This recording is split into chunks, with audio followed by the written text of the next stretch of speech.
বিশ্বসহ বাংলাদেশেরও সব কলকারখানা আর যানবাহন বন্ধ হয়ে গেছে।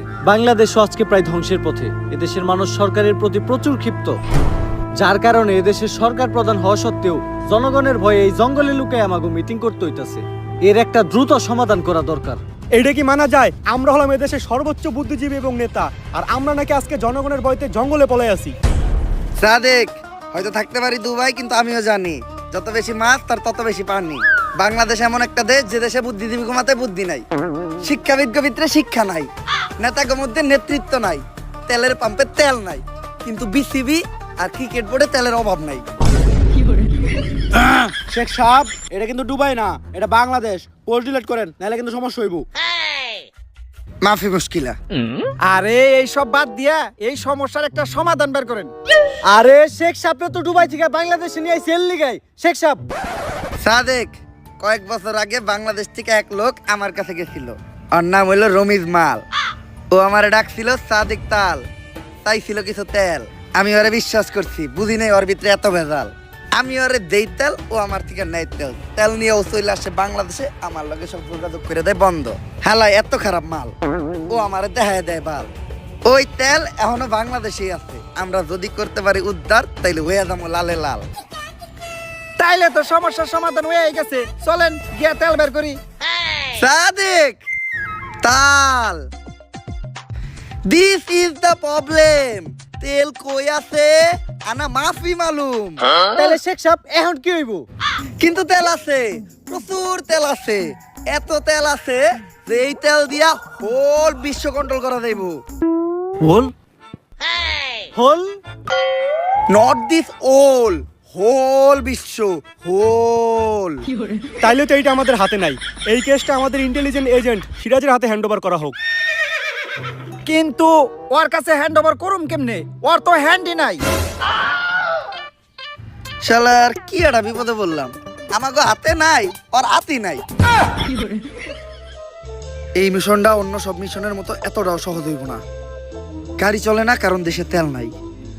মোবাইল আর ইন্টারনেট সেবাটাও একদম বন্ধ কারণ দেশে কারেন্ট নাই। কারেন্ট তৈরি করতেও তেল লাগে। এত তেল বাস থাকতেও যে এই দেশে তেলের সংকট পড়বো, এটা কখনো ভাবি নাই। তেল কই আছে আর কার কাছে আছে এটাও আমাকে জানা নাই। তার মধ্যে এইবার আমার মিশনের সঙ্গী হিসেবে আছে একটা লুলা, একটা ল্যাংড়া। কেন ভাই, আপনি যে কানা এটাও তো আমরা কই নাই।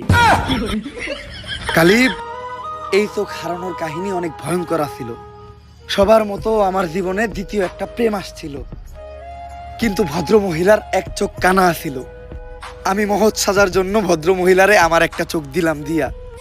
ভালো হওয়ার পর ওই মহিলা আমারে কইলো আর আগে হয়েছিল 2টা বিয়া। ভাই, ওই মহিলারা আমার হাতে তুলে দেন, আমি একটা ব্যবস্থা করতেছি। কই তুলে দিন তোর? মনে হইতাছে এখন সবার আগে আমাকে সনি সাইন্টিস্টের কাছে পাছায় যাইতে হইব। পাছায় যাবেন মানে? আরে পাছা মানে পাছা গবেষণা কেন্দ্র। আমেরিকাতে আছে নাসা গবেষণা কেন্দ্র, আর বাংলাদেশে আছে পাছা গবেষণা কেন্দ্র। চল। অনেক অল্প বয়সী পোলাপান নিজের বাম হাত ব্যবহার করিয়া তাদের শরীরের অনেক বড় ক্ষতি করে ফেলাইছে। এটা তাদের শরীরে ক্ষতিপূরণ করবো। সায়েন্টিস্ট, তাইলে এটা আমার একটা দেন। তোর তো হাতি নাই। হাত নাইতে কি হয়েছে, পাও তো আছে। কিন্তু স্যার, পাঁচটা গবেষণা কেন্দ্রের কামটা কি? ওই নাসার মতো একই, বেশি ডিফারেন্স নাই। খালি নাসা রকেটে করে চাঁদে লোক পাঠায়, আর পাঁচা ট্রাকে বেড়ে নেতাকে মিছিলে লোক পাঠায়। এজেন্ট, তুমি হঠাৎ আমার কাছে কি মনে করিয়া? সায়েন্টিস্ট, তুমি অনেক বড় বিপদে আছে। তুমি তো জানোই দুনিয়াতে তেল নাই, তেলের অভাবে বিদ্যুৎও নাই, ইন্টারনেট নাই, যোগাযোগের কোনো ব্যবস্থা নাই, যাতায়াতের কিছু নাই। তাই আমার এমন কিছু দরকার যেটা তেল আর বিদ্যুৎ ছাড়াও চলবো। আমি একটা মোবাইল বানাইছি যেটা চার্জ দেওয়ার প্রয়োজন হয় না, এমনকি এটা চালাইতে ইন্টারনেটও লাগে না। এই জিনিসটাই তো আমি খুঁজতাছি। দাও সায়েন্টিস্ট, তাড়াতাড়ি মোবাইলটা আমার দাও। কিন্তু একটা সমস্যা আছে, মোবাইলটা তো অন হয় না। কিন্তু চিন্তা করো না, আমি একটা গাড়িও বানাইছি যেটা দিয়ে যে কোনো জায়গায় যাওয়া যায়, আর তেলও লাগে না। এর লেগেই তো আমি তো করে এই সায়েন্টিস্টের কাছে নিয়ে আইছি। আমি জানতাম যে সায়েন্টিস্ট কিছু একটা তৈরি করছে। এই জিনিসটাই আমাকে দরকার। দাও সায়েন্টিস্ট, গাড়ির চাবিটা দাও। কিন্তু এই জায়গায় একটা সমস্যা আছে, গাড়ি তো স্টার্ট হয় না।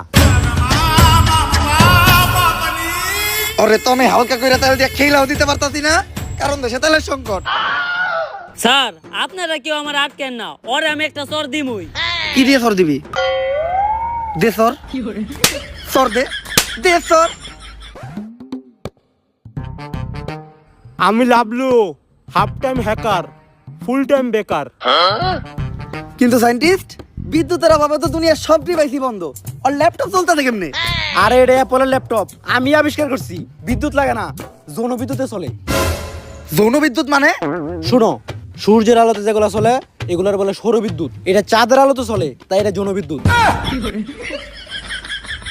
পদার্থের নানি রে খালি ঘর। তা তোমার কি পূর্বের কোনো হ্যাক করার অভিজ্ঞতা আছে? অবশ্যই। আমেরিকার দূতাবাসে হ্যাক চালাইছে কে? হ্যাকার লাভলু। ইসরায়েলের মিলিটারি বেসে হ্যাক চালাইছে কে? হ্যাকার লাভলু। ওই ইরানের তরমুজ প্রণালী ওইটা হ্যাক করে বন্ধ করছে কে? এই হ্যাকার লাভলু। যাক, এত যে হ্যাক করছেন, কোনো ধরা টরা পড়েন নাই? আমার জীবনে আমি যতবার হ্যাক করছি ততবারই ধরা পড়ছি। তা ধরা খাওয়ার পর উনারা আপনার কোনো শাস্তি দেয় নাই? শাস্তি দেয় না মানে একবার তো আমার পাই কাটে লাইছে একটা। কই ভাই, আপনার দুই পাই তো ঠিক আছে। আরে বেটা 3 নাম্বার পা, মাঝখানেরটা। আহারে ভাই, আপনার দুঃখ তো আমার থেকেও বেশি। আমার হাত নাই তাই আমি মারতে পারি না, আপনার তো হাত থাকতেও মারতে পারেন না। বাট! ওরে তো হালকা করে তেল দিয়ে খেলেও দিতে পারতাছি না, কারণ দেশে তেলের সংকট। তাই এখন আপনি কোন বাংলাদেশের উপর থেকে আমেরিকার স্যাটেলাইটটা হ্যাক করতে পারবেন নাকি? আরে কয় কি 100% পারমু না। তারপরও বাকি যে 1% আছে ওইটা আমি চেষ্টা করে দেখতাছি। 100% না পারার পরেও বাকি 1% থাকে কেমনে? তুই কি সায়েন্স নিয়ে পড়ছস? না। তাহলে বুঝবি না।